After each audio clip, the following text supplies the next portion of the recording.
আমার চারপাশে যারা আছে এদেরকে, এরাই তো আমার শক্তি।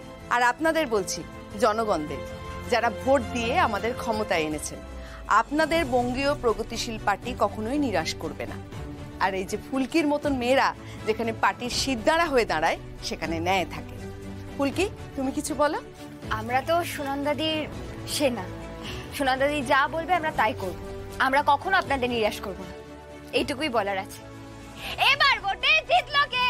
সুনন্দা সভাপতি আবার কে? মন্ত্রী সভা করবে কে? বঙ্গীয় প্রগতি পার্টি আবার কে?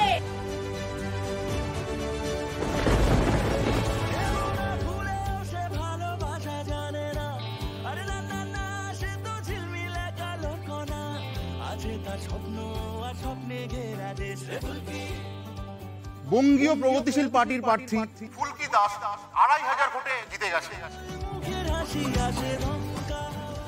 কতটা এগিয়ে গেছে মেয়েটা, সত্যি। ওই আজকের দিনে যদি তোমাকে একটা থ্যাংক ইউ না বলি, তাহলে খুব বড় অন্যায় হয়ে যাবে। ফুলকি, থ্যাংক ইউ সো মাচ আমাকে এই আনন্দটা দেওয়ার জন্য। কিসের আনন্দ? ফুলকি, আমি বাবা হতে চলেছি। খবরটা শোনার পর থেকে আমার আনন্দ হচ্ছে, অদ্ভুত একটা ফিল হচ্ছে না, আমি বোঝাতে পারছি। আমি অনেক ছোট ছিলাম যখন আমি আমার বাবাকে হারিয়েছিলাম। ঠিকমতো মনেও পড়ে না। যেটুকুনি ছিল আমার সঙ্গে, তবুও নিজের বাবার সঙ্গে ছেলেদের একটা আলাদাই বন্ডিং হয়। দেখতাম তো স্কুলে, কলেজে বাকি বন্ধুদের বাবাদের, ওই বন্ডিংটা যেটা আমি কোনোদিন পাইনি। আমাদের বেবি পাবে। আই প্রমিস ফুলকি, আমাদের বেবি একজন আদর্শ বাবা পাবে। I promise. স্যার, তাহলে তো এই বেবিটাকে আমারও থ্যাংক ইউ বলা উচিত।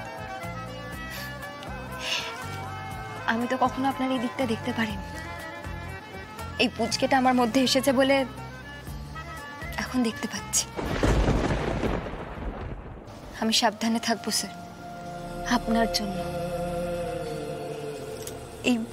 এই পুচকেটা যাতে আপনার খালি জায়গাটা ভরিয়ে দিতে পারে, সেটা আমি দেখব।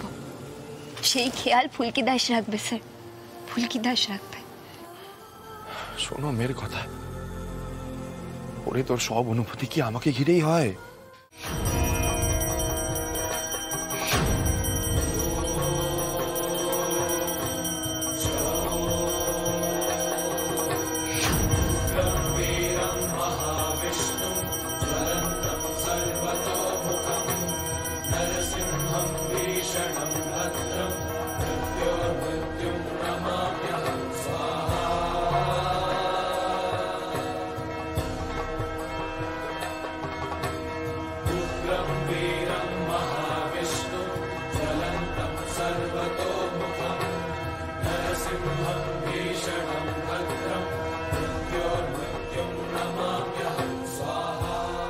হে নৃসিংহদেব, তুমি আমার মেয়েকে রক্ষা করো ঠাকুর। ঘরে বাইরে ওর তো শত্রুর অভাব নেই। আমার মেয়েটার জীবন থেকে যেন বিপদ কাটতেই চায় না। তুমি দেখো ঠাকুর, আমার মেয়ে আর ওর সন্তান যেন ভালো থাকে, সুস্থ থাকে।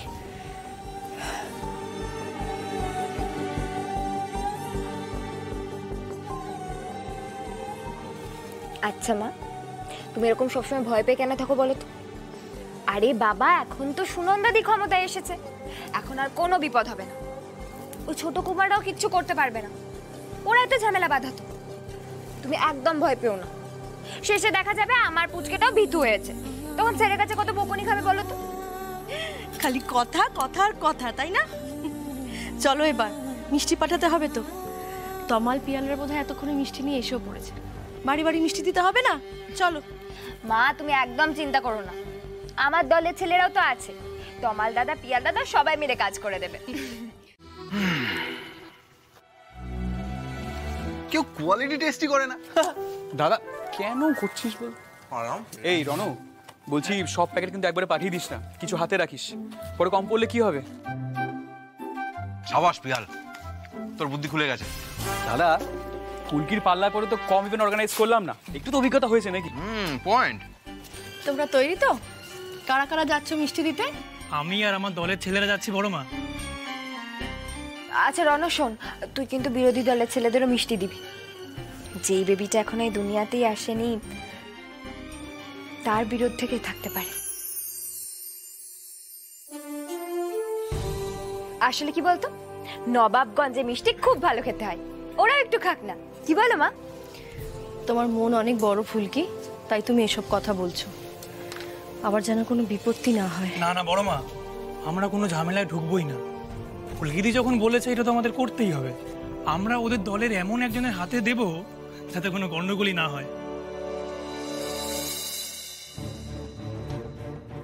এমন কে আছে বলো তো? বরং বলো ইন্দ্রবাবুর বাড়ি থেকে পাঠিয়েছে, তাহলেই হয়ে যাবে। ঠিক। হ্যাঁ হ্যাঁ, সেটাই ভালো। মানুক বা না মানুক, ছোট কুমার তো মামা হলো, তাই না? মা জানো তো, আজকে আমার মনটা এত এত ভালো হয়ে গেছে না যে কাউকে শত্রু মানতে ইচ্ছেই করছে না।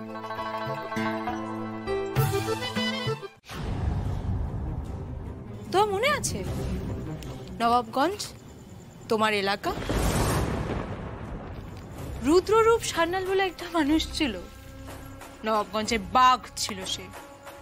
তার ভয় না সবাই তটস্থ হয়ে থাকতো, তাকে প্রচন্ড ভয় পেত সবাই। রিমেম্বার?